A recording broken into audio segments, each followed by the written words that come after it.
All of us know that we are going into one of the worst catastrophes of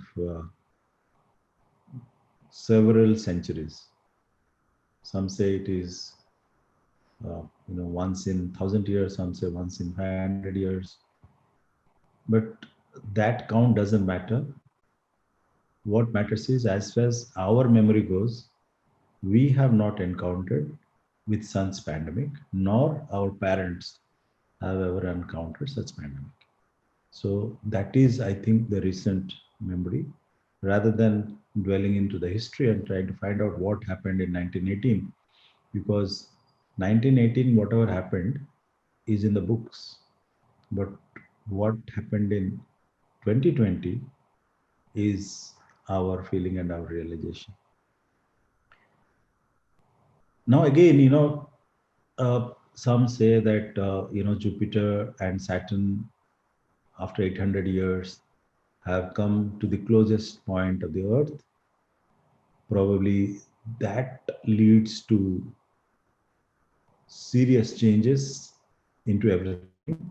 When I say everything, it brings in serious changes into your life, into your family life, into your family approach, family, the way the family used to, interact or progress, institutions, health, food, transport, business, money, banking, investments, everything will see a new normal.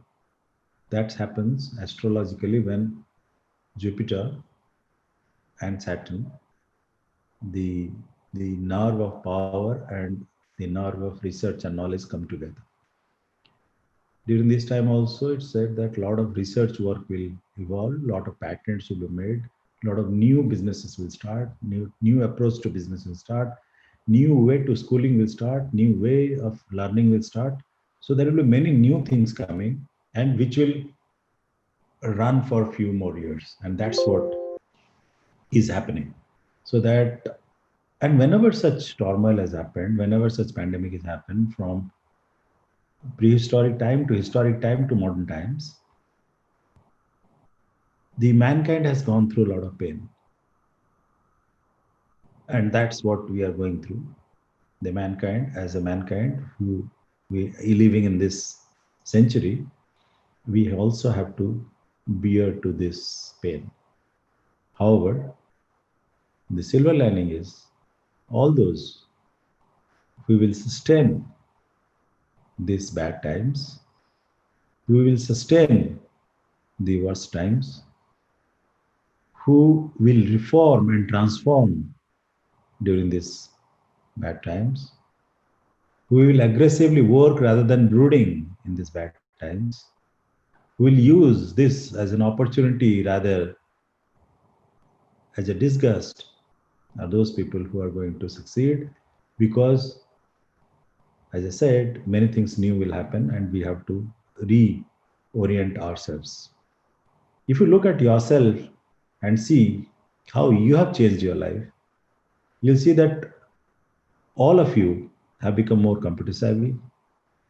All of you have learned how to manage students remotely without even seeing them in front of you face to face.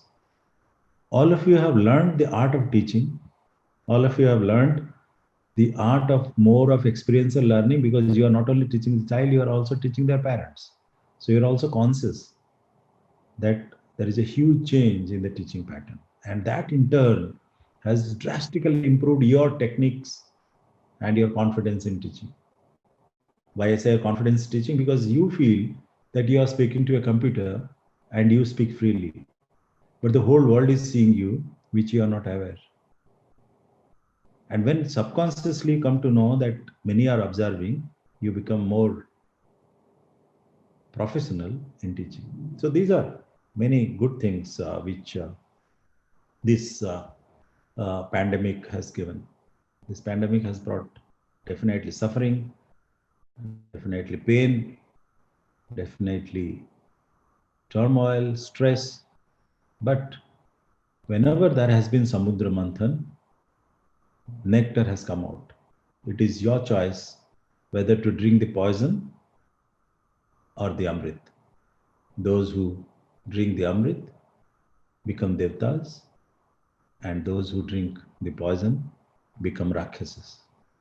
So choice will be yours to choose between the nectar, the Amrit, or the poison, and carve your future. There is some interesting, as I said, every time when I speak, I know you are all teachers and you always believe in facts, believe in testimonials, believe in corroboration, believe in teaching aids, believe, believe in, certain corollaries to teaching. So I also every time do a bit of research to corroborate what I talk, so that whatever I want to speak directly enters through your brain, through yours, to your brain and to the heart.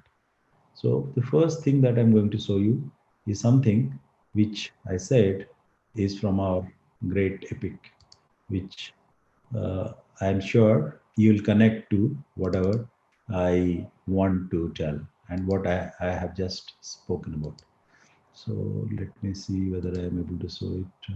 Yeah, right. So please see this keenly.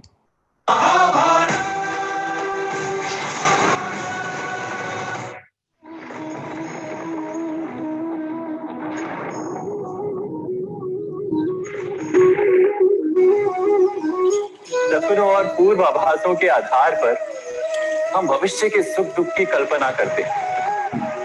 भविष्य के दुख का कारण दूर करने के लिए हम आज योजना बनाते हैं,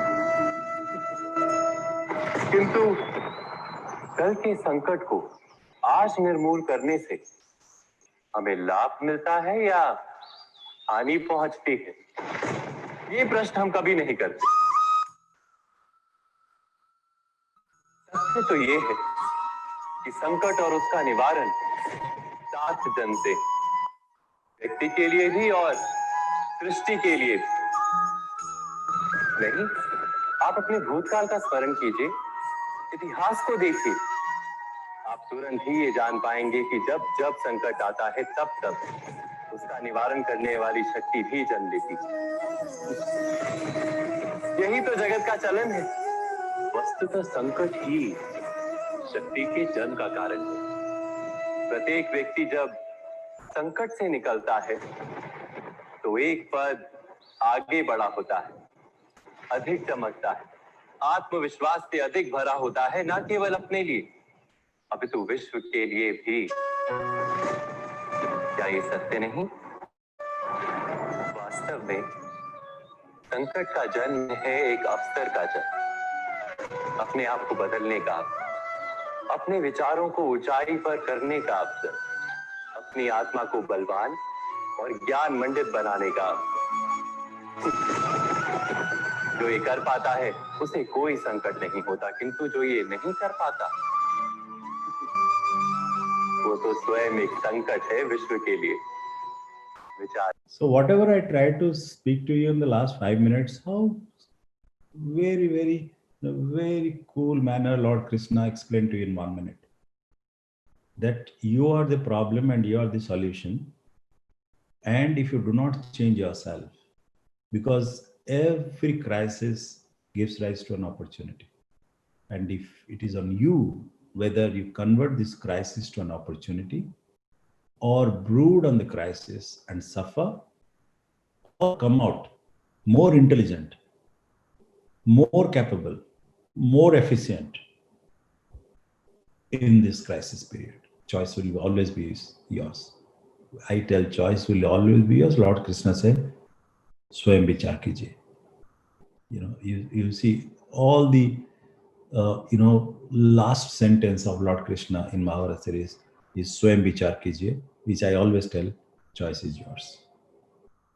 Right? So let's understand that this is the best opportunity that the world could have given us to change and to become better.